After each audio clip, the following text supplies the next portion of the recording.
Welcome to 101. I'm Greg Bassett, your host from the Salisbury Independent newspaper. It's a big day here at PAC 14. They're all big, but this is a big one. We've got the man in the house, our Wicomico County Sheriff, Mike Lewis. Welcome, sir. Good to be here, Greg. Thanks for having me. So you had a column in our paper a few weeks ago. It was just an amazing column in which you sort of dissected the stuff that happened in Minneapolis, and you talked about how it would apply to your officers here, your deputies here in Wicomico County.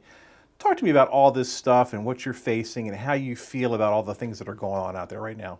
When I wrote that article, there were a lot of emotions flowing, not just here in Wicomico County, but throughout the nation. What happened in the George Floyd case was very tragic, and it made me sick to my stomach, as it did any police officer, not just an executive leadership position, but any police officer who saw that was horrified to think that any police officer could kneel on anyone's neck for any sustained period of time. There are times when we do almost anything we can to get someone into custody, but I don't think I've ever knelt on anyone's neck, period. Let alone for an extended period of time when you watch this man take his last breath. Right. So that was horrific. That was terrible.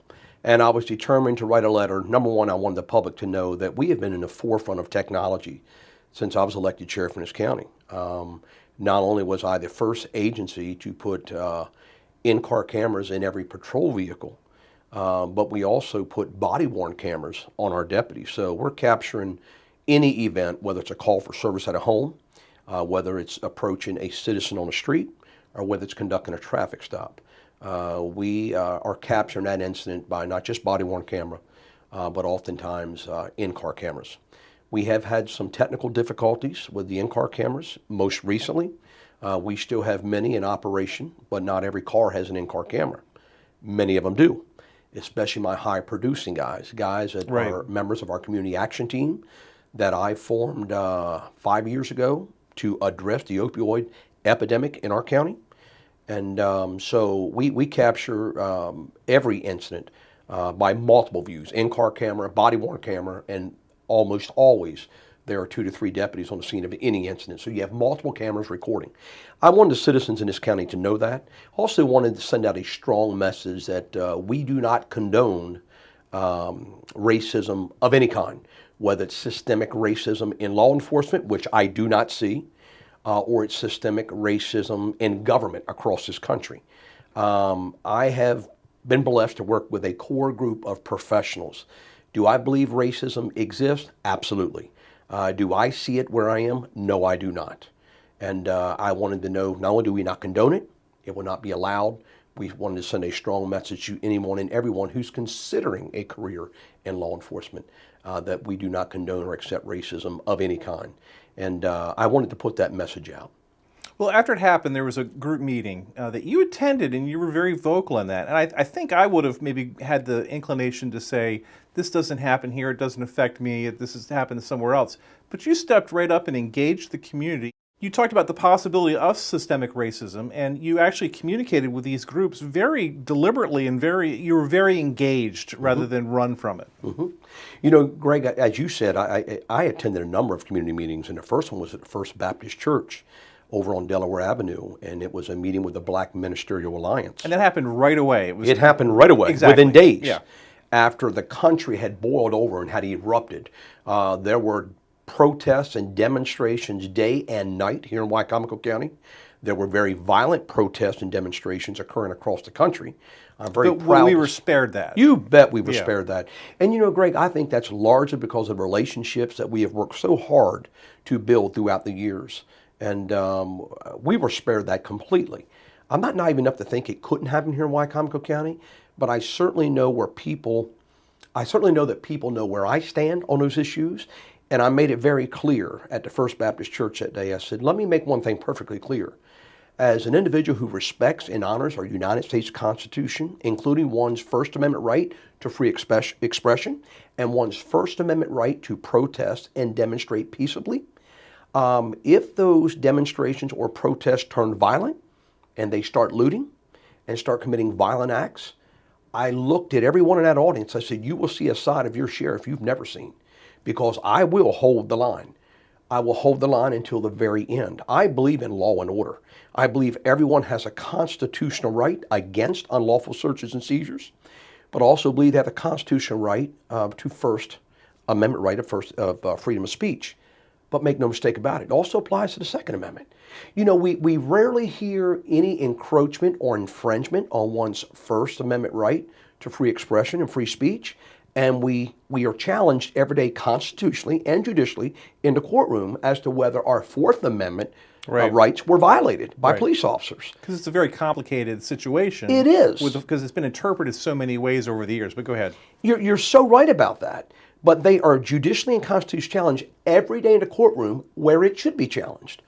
But when it comes to one's Second Amendment right, we have lawmakers that are constantly infringing and encroaching on one's Second Amendment right to bear arms. So that concerns me. Thus, my Second Amendment resolution that I introduced that back in February when everything was going well with the council, everything was going well with our county executive. There was no health scare at that time. And within weeks, County Executive Bob Culver had come into my office, and we were meeting about this proposed new sheriff's office and public safety complex. And I noticed he had suffered a dramatic weight loss. And I had made comments to him before about his weight loss. And on this particular day, he came in, and I walked over and shut the door. And I said, "What is going on with you?" And he broke down and hugged me and wept and wept. And we sat down side by side in front of my desk, and he told me about his diagnosis and that the doctor had given him less than 6 months to live. I knew I was losing a strong ally. Yeah. I knew that I was losing a strong supporter of local law enforcement. Bob Culver has done so much for me, for my office. Bob has done by far more than he said he would do. And it surprised us all, even the negotiations with the deputies. Yeah, I teased him on that. I said, "Boy, you completely laid down for the deputies, didn't you?" And he's like, "It's not funny. This is what these guys do, and this is why we have to do it." Absolutely. I mean, he was really adamant about that. He was. We didn't have to fight hard with Bob Culver. Yeah. We've been fighting for years before Bob Culver got in there and got nowhere. Bob got in there and he grabbed the bull by the horns, and he sat down with our people and he said, "This is what I want them to have." And very good to me in my office. And not to mention, we are in dire need of a new public safety complex, a new sheriff's office. And everybody knows the inferior construction of the building that we currently occupy. But Bob Culver has done so much for me in the office. And as you well know, we'll have his memorial service tomorrow. And looking forward to being a part of that. Right. I want to come back to that, but I don't want to lose the part Sure. about the racial inequality. I've had Jamie Dykes in and Billy McDermott. We had Chief Duncan in to talk about all this stuff. And the thing that I see is, what's the distinction, the fine line between being dismissive about it existing, but at the same time being open-minded, like, do we need to look at the system to see if there is a bias? Well, I can tell you I've met with State's Attorney Jamie Dykes, Deputy State's Attorney Billy McDermott, and been with Barbara Duncan at community meetings here in Wycomico County, Chief Duncan. And we know that we are always a work in progress, and because we are humans, we know we can always improve on what we have to offer and in terms of delivery to our constituents. I can tell you that I believe systemic racism does exist. I just don't see it every single day. So it's easy to be dismissive initially because I don't see it with regularity. I don't see it in how we patrol, how we police our communities. I will tell you that we are in the African American communities more than we are anywhere else because that's where we receive the bulk of our calls for service. Right. If I am awakened in the early morning hours, like I was at 1 a.m. this morning with a text message of a shooting on the west side of Salisbury in the African American community, that's more than likely where it's going to come from. That's where we have the bulk of our calls for service. That was a deciding factor, not the only factor. It was a deciding factor as to why we bought 9.5 acres of land on the west side of Salisbury within a mile of where we receive all our calls for service. Right. And one of the primary reasons we're going to build our new public safety community to obviously shorten our response time to the calls for service on the west side. Yeah, let's go on that real quick because right now you're basically what Hunter Nelms used to call a farm building. We're working out of a farm building. I remember we used to have buckets all over the place because of the roof leak. Absolutely. You're going to get this nicer place. It's going to be much more efficient. I guess the 911 calls are going to be there as well. But there was a little budget time here recently, and you said, put me on the shelf for a year. I'm okay with that. I thought that was a really great thing that you did in terms of helping the county financially. You know, Greg, I recognize that our county, like any other county, struggling right now. This economy is in the tank. No fault of anyone other than COVID-19 right now. This economy was very strong, and building before COVID-19 hit. But I recognize we all have to give some here. It's no different in my pulling a resolution off the county council. I'm not tone deaf.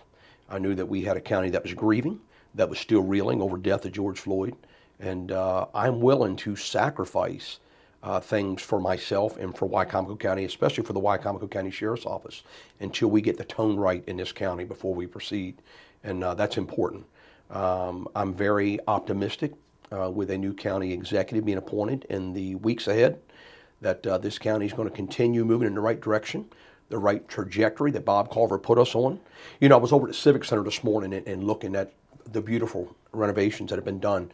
And County Executive Bob Carver will benefit from that tomorrow with his memorial service being there. And I was talking to them over there and all the work that has occurred under Bob Carver's leadership at the Civic Center alone. So it was nice to see that. As someone who's known you for, I think, probably about 40 years, known of have. you, seen you around, you were always going to be a police officer, it seemed to me. When did it first hit you on a personal level? When did you know that you wanted to do this? When I was in high school at Wycomico Senior High School in 1980, 1981, before I graduated in 82, I saw a lot of my associates, a lot of my friends that had turned to drugs. And in private conversation, then why are you doing this? And I thought, man, you know, it's coming in here. There's a supply and demand, as you well know. And I certainly saw the demand side in Wycomico Senior High School when I was a student there. And I knew then that I wanted to be a police officer because there were other things in life besides addiction. And I knew I wanted to be a Maryland State Trooper. And back then, as you well know, back in the 80s, early 80s, the sheriff's office played a minimal role in law enforcement in this county. They were serving summonses and you got it. Being bailiffs in the court. You got it. Did some stuff at That's the jail, but that was all they did. That's all they did. Yeah. And the troopers, as you well know, were pretty much ruling this county. Right. And then I applied with the Maryland State Police, got hired in 1984. I had a fabulous career with the state police, absolutely loved it. I didn't want to leave when I left, but I left because Hunter Nelms had announced he would not be seeking re-election. Right. And based on a lot of political pressure I had at that time to file, as you well know, there were 7 of us running for sheriff back in 2006. I decided it's now or never. And I knew I could change the way law enforcement was being done in this county. And I'd like to think I've done that. I've certainly enjoyed immensely being the sheriff of this county. I got to tell you something. Sheriff Hunter Nelms said something to me that I did not believe would ever be the case. He said, I know you've had a great career as a state trooper. I know you've loved your career as state trooper. But in the end, you're going to find that your years as sheriff in this county were by far your best years in law enforcement. And I have seen that already. Being sheriff, you can change so much. Right. You know, the buck stops with you. And everybody's looking at you. And you know, you lead the way. And you lead by example. And it's important to me to still conduct traffic stops. You know, I did 2 traffic stops back to back on Friday. One was at 86 miles an hour. One was at 82 miles per hour. 2 speeding cases. You know, and I could have issued citations easily in both of those cases. You know, both of those women received warnings. Both of those women received warnings. And I said to the one woman from Crisfield, and she was up here from Somerset County doing 86 miles an hour. And I said, attitude's everything. I said, I like your attitude. I really like your attitude. And attitude means everything to me. I can be talked into a ticket. I can also be talked out of a ticket. Right. Attitude is everything.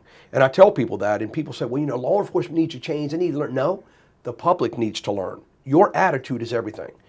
You can receive warnings by far more with a good attitude than you can if you take a very defensive posture on a traffic stop. It means everything. Right. My kids were always like, you know, the cops are out to get me. No, they don't want to stop you. They don't want to have to pull you over and stand in the middle of the highway with cars driving by. They want you to drive 55 miles an hour. You nailed it. You know, Greg, in both cases, the vehicles blew past me. Blew past me. I didn't have radar. They blew past me. Yeah. And then I paced them in both cases. As you said, I didn't want to stop anybody. Yeah. I'm headed to and from meetings most of the time.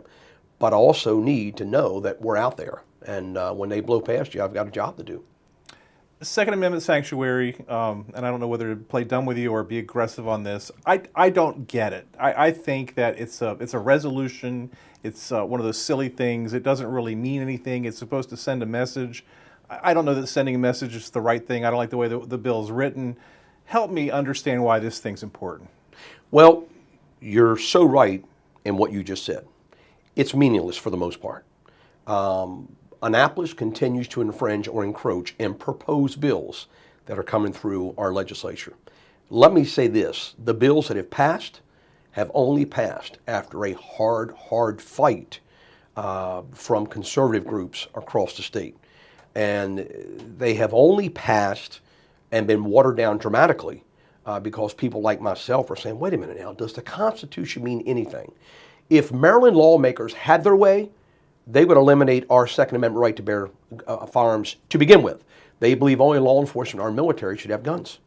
And I stress the fact that in our rural areas of the state, including the Eastern Shore, how important it is that a homeowner, particularly those living in the rural areas, have the ability to protect themselves and their families.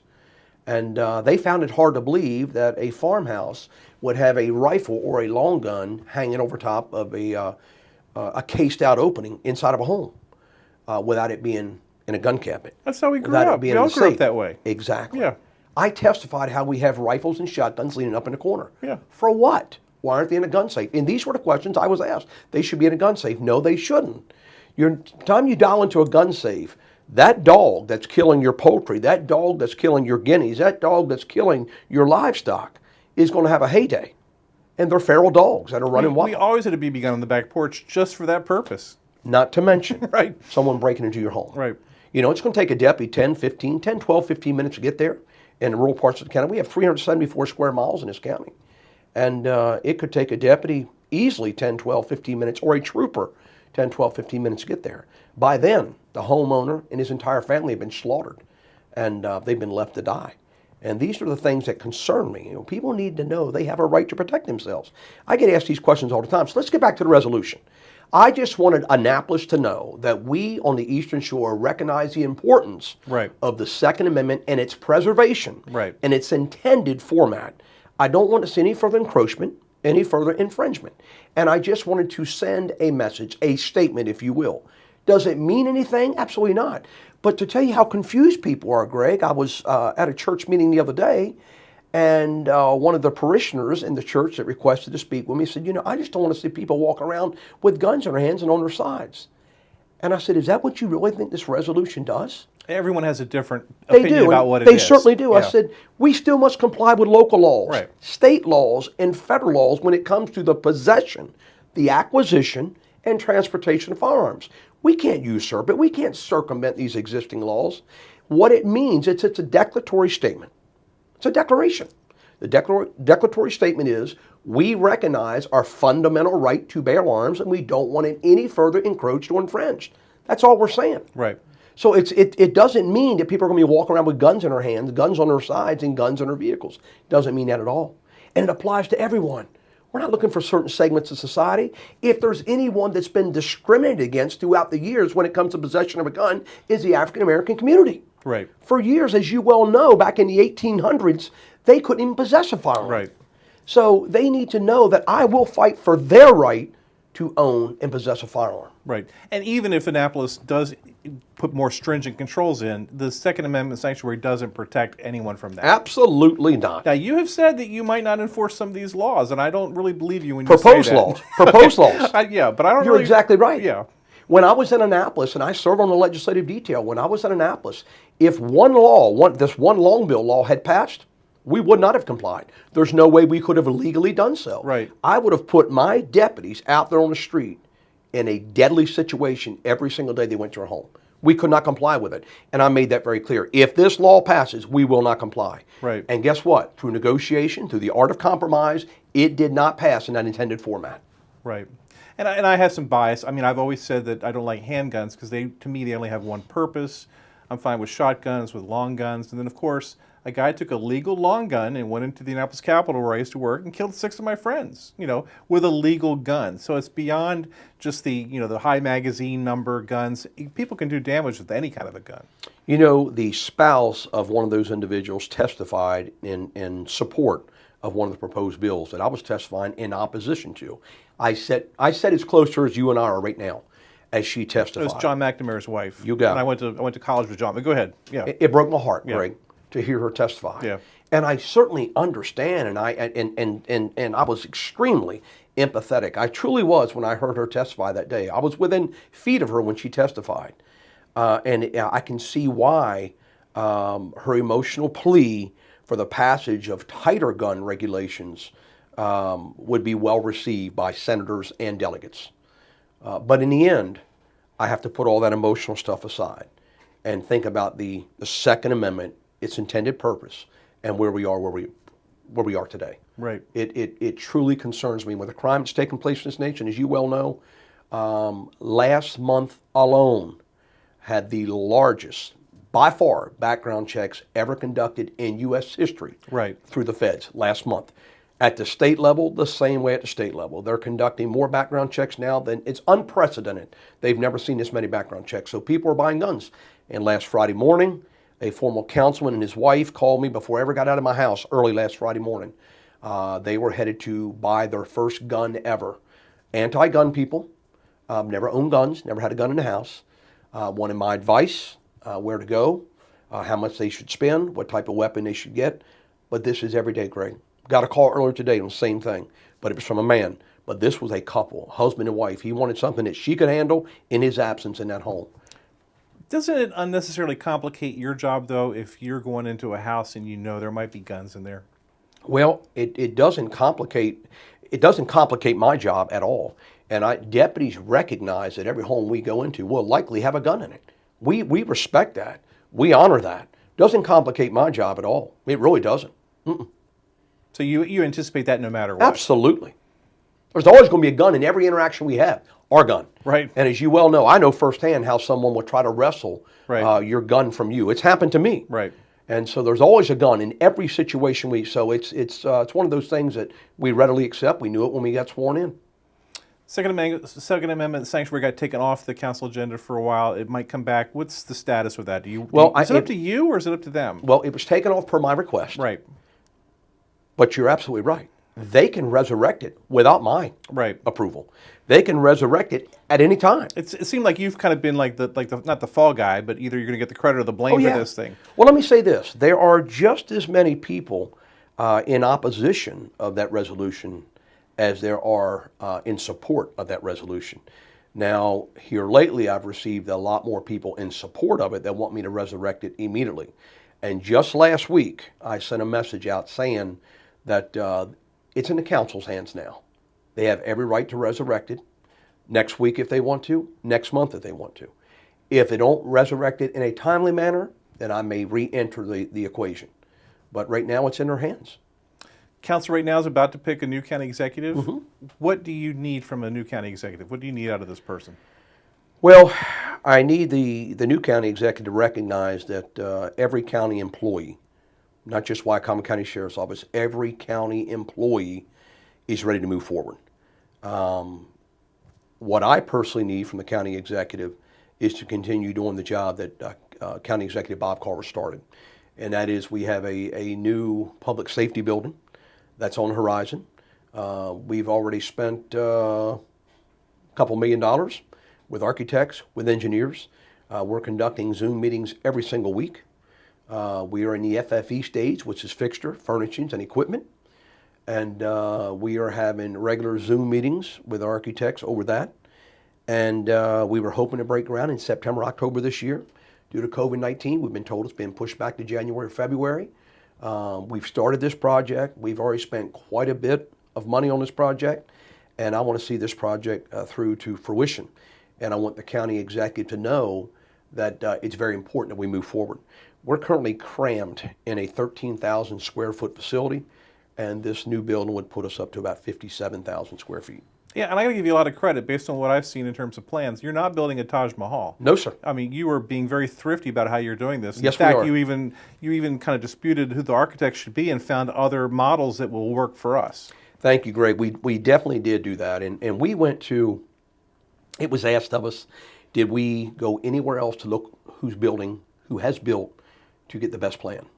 We went to Harford County Sheriff's Office, their southern precinct, specifically on Pulaski Highway, a brand new multi-million-dollar facility, a beautiful facility, $30-some million, a little bit bigger than what we needed. We agreed a little bit bigger than what we needed. Went to Howard County, looked at a facility there. I went to Orange County, New York, about 5 hours away, looked and toured their jail and their brand new sheriff's office and brand new public safety complex up there. We looked at a number of buildings just to get some ideas of what we needed. And for example, the Caroline County Sheriff's Office is building a brand new building right now, and they're far ahead of where we are. They should be moved in within just a few weeks. And I'm in constant contact with Sheriff Randy Bounds, who said, Mike, I just want to let you know, make sure you do this. We didn't do this, we didn't do that, but we should have. And so I'm having constant contact with individuals who have been through the process, who are going through the process, and getting some ideas of what we should and should not be doing. But I want to keep the cost as low as possible. What message do the people of Wycomico County need to hear from their sheriff right now?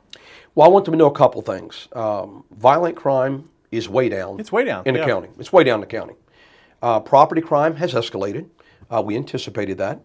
But with everyone being at home, a lot of people being, as you well know, on unemployment, drawing unemployment right now, and being cramped up in their homes, violent crime is way down. It really is way down. Property crime has escalated a little bit. I want them to know that we are meeting the needs of everybody in this county. We just had our first county employee test positive for COVID-19 last week. He was deployed with the Army National Guard. A pilot with the Army National Guard fell ill, and this employee happened to be in the cockpit with this particular pilot. So all those who were in the cockpit with this pilot who fell ill and was tested and confirmed positive for COVID-19, they all had to be tested. And this employee, while deployed with the Army National Guard, has tested positive for COVID-19. The first one out of all our employees at the office. So we are practicing social distancing, wearing the mask, as you well know. And I want them to know that everything is going well in this county. I couldn't be prouder than how Wycomico County has responded to this crisis. And it is a crisis. It has altered the lifestyles of every single one of us, as you well know. Is it 14 years as sheriff or 16? 14 years. 14 years as sheriff. Yes, sir. He's Mike Lewis. He's our sheriff. He has not lost his intensity in the 14 years that he's held the post. Thanks so much for being here today Thank and you, setting us Greg. straight on all this. We really, really appreciate My pleasure, your sir. service and everything that your guys are out there doing. Thank you. Thank you for all you do. Thank you. Just so you'll know, everybody will tell you your newspaper is our favorite. Thank you. Thank I you mean so that. much. Thank you. It is. Thank you. I'm Greg Bassett from the Salisbury Independent. Another edition of 101 right here on PAC 14.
First Shore Federal is proud to support PAC 14 and one-on-one. We'd encourage every business to support PAC 14 and pick a program and support it, and let's make a difference.